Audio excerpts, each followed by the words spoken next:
예, 안녕하십니까. 예, 하트하트. 예, 사랑합니다, 여러분. 예.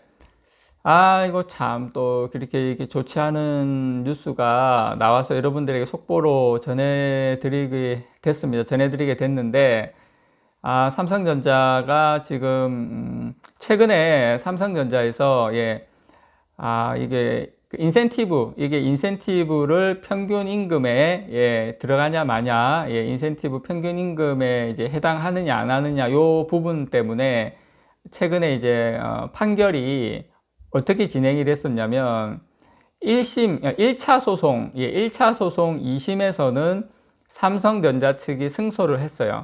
예, 승소를 했는데 삼성전자 측에 손을 들어줬죠. 예, 1심 내용을 그대로 이제 인용을 했죠. 그런데 지금 근로자 측이 근로자 측이 이제 승소를 했습니다. 예, 근로자 측이 승소를 했는데 예전에 현대해상화재보험에서도 경영성과급이 임금이 맞다고 퇴직금에 포함돼야 한다고 해서 근로자 측이 승소한 적이 있어요. 예, 최근이죠. 예. 근데 이번에도 삼성전자도 2차 소송에서 예, 근로자들이 승소를 했어요. 지금 그래서 최종 결과가 아직 남아 있기는 하지만 최종 결과의 향방을 지금 가늠할 수 없는 상황으로 예, 지금 갔다. 지금 그렇게 여러분들께서 제가 전달을 드리고요. 그래서 지금 같은 사건에서 결론이 엇갈린 거죠. 예, 지금 1차 소송 2심은 회사가 승소하고 예, 오전에 선고된 1차 소송 2심은 회사가 승소하고 오후에 선고된 2차 소송 1심은 근로자가 이제 이기고 그래서 지금 전문가들은 이것도 사법 리스크가 또 늘어났다 이렇게 좀 평가를 하고 있는데요. 어쨌든 지금 삼성전자 인센티브가 이제 평균 임금에 해당되므로 예, 퇴직금에 포함돼야 한다는 법원 판결이 나왔습니다. 예, 삼성전자를 상대로 지금 제기한 소송에서 나온 결과인데요. 어쨌든 이 1차 소송의 판결하고 결론이 엇갈려서 파장이 분명히 클 것이라고 봅니다. 물론 여러분 이게 아직 확실하게 마지막 판결까지 난 건 아닙니다. 지금 진행 중에 있는 부분이긴 하지만 예, 그렇지만 이게 파장은 상당히 클 것 같습니다. 왜냐면은 지금 1994년 이후에 매 반기마다 목표 인센티브를 지급을 해왔죠. 삼성전자에서는. 그리고 2000년 이후에는 매년 성과 인센티브를 어마어마하게 지급하고 있지 않습니까? 거의 뭐 급여 연봉 수준인데 어떻게 보면 그걸 이제 지급해 왔는데 이게 지금 다 퇴직금으로 다 이제 평균 임금 체계로 이제 편입이 돼야 된다. 지금 인센티브가 회사 임금 체제로 확고하게 지금 왜 법원 판결은 이렇습니다. 재판부에서는 이 인센티브가 회사 임금 체제로 지금 확고하게 편입되어 왔고, 예, 또 노사 간에도 어떤 지급이 당연한 것으로 여겨질 정도로 인식과 어떤 확신이 형성돼 있고, 이런 의미로 이제 당연히 통상 평균 임금에 들어가야 된다. 그래서 이를 근거로 해가지고 인센티브 지급률을 뭐 경영 어떤 진이 결정할 재량이 있다는 전만으로 예, 뭐 인센티브가 뭐 은혜적 금품에 불과하다는 것은 보기 힘들다. 예, 그래서 뭐 이게 회사 급여 지급 실태나 근로자 인식과 전혀 맞지 않다. 이렇게 해가지고 아예 그냥 이렇게 재판부에서는 근로자 측을 들어줬습니다. 물론 제가 뭐 이게 어디가 옳다, 어디가 맞다 이런 것을 말씀드리는 게 아니고요. 저는 온리 투자자 입장에서 봤을 때 이런 것이 만약에 근로기준법상 임금으로 평균 임금에 삽입이 되면 퇴직금으로 이렇게 퇴직금 정산이 많아지겠죠. 퇴직금이 이제 많이 지급이 되면 이제 그 부분만큼 어떤 회사의 어떤 인건비 비용은 늘어나는 것은 당연한 결과다. 저는 어쨌든 그렇게 생각을 합니다. 그리고 이제 요게 근데 여러분 지금 이게 문제가 뭐냐면 오전에 선고된 1차 소송 2심은 회사가 승소했는데 오후에 선고된 2차 소송 1심은 근로자가 승리했단 말이죠. 지금 이 근로자들이 동일한 사실관계를 기반으로 제기한 같은 취지의 소송인데 그 결과가 정반대라는 점이 상당히 지금 논란을 불러올 것으로 예상이 됩니다.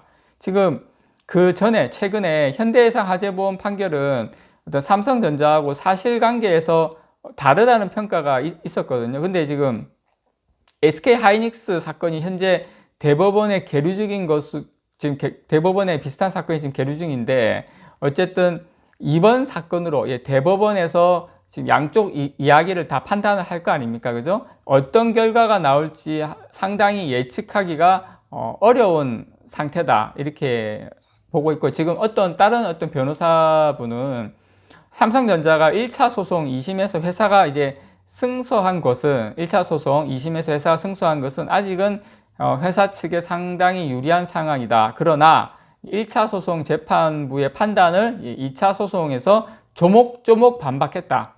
조목조목 반박했다는 점이 어떻게 될지 속단하기 어렵다. 그래서 속된 말로 큰 판이 열렸다. 하여튼 뭐 이 엇갈리는 소송 결과가 어쨌든 사법 리스크로 불거졌다. 이런 통상임금 판결에 대한 파장이 또 날 것으로 보입니다, 여러분. 통상임금 파장이 날 것으로 보이고, 어쨌든 이게 삼성전자 측에서 주장은 이래. 삼성전자 측 주장은 인센티브가 근로 제공하고 관련이 없다, 이렇게 주장하는데, 그 근거는 뭐냐면, 인센티브는 사업부별 뭐 경영 목표 달성이나 뭐 경제적 부가가치 발생이라는 요건을 전제로 한다. 그래서 근로의 대가가 아니므로 평균 임금에도 포함되지 않는다고 주장을 했어요. 이에 뭐 근로자들의 어떤 근로 제공이 사업부별 경영 목표 달성이나 뭐 경제적 부가가치 발생에 기여한 바가 없다, 이렇게 이야기를 했습니다. 근데 이렇게 했는데 재판부는 이 주장을 받아들이지 않았어요. 어떻게 이야기를 했냐면, 한 근로자의 근로만으로 경영 성과 달성이 어려운 것이 사실이다. 그러나, 그러나가 중요하죠. 항상 뒤에가 중요합니다. 그러나 개별 근로자들의 근로 제공과 생산성 향상을 위한 노력이 여러 사람이 모이지 않으면 회사의 사업 수행 자체가 불가능하다. 그러니까 좀 너희들 의견을 받아들이기 힘들다. 그래서 개별 근로자들이 경영 성과에 직접 큰 영향을 미치기 어렵다는 이런 사정만으로 인센티브가 근로의 대가가 아니라고 단정할 수는 어렵다, 이렇게 이야기를 했습니다. 저는 이게 지금 사실상 요 2차 재판부가 1차 재판부의 판단을 사실은 조목조목 반박한 모양새거든요. 그리고 지금 삼성전자, 여러분 이야기 삼성전자 이게 상당합니다. 이게 어마어마하거든요. 어마어마하는데, 이렇게, 조금 판결이 이렇게 난 거에 대해서는 조금 상당히 의아한 부분이, 개인적인 거는, 개인적인 의아한 부분이 있습니다. 그리고 지금, 이 경영 목표 달성이라든지 경제적 부가가치 발생, 이런 여부는 지금 세계나 국제 어떤 경제 상황, 동종업계 동향, 이런 것들이 어떤 개별 근로자들이 통제할 수 없는 우연한 외부 요인에 따라서 많이 좌우되기 때문에, 물론 삼성전자 주장입니다.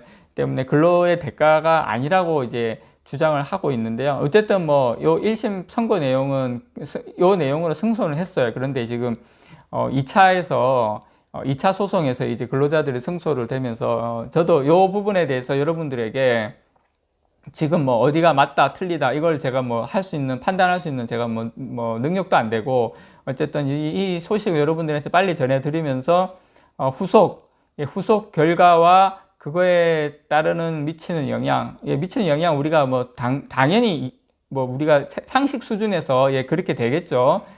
그런 영향까지 여러분들에게 다음 소식 나오는 대로 빨리 전해드리도록 하겠습니다. 이상 백만장자였습니다. 사랑합니다, 여러분.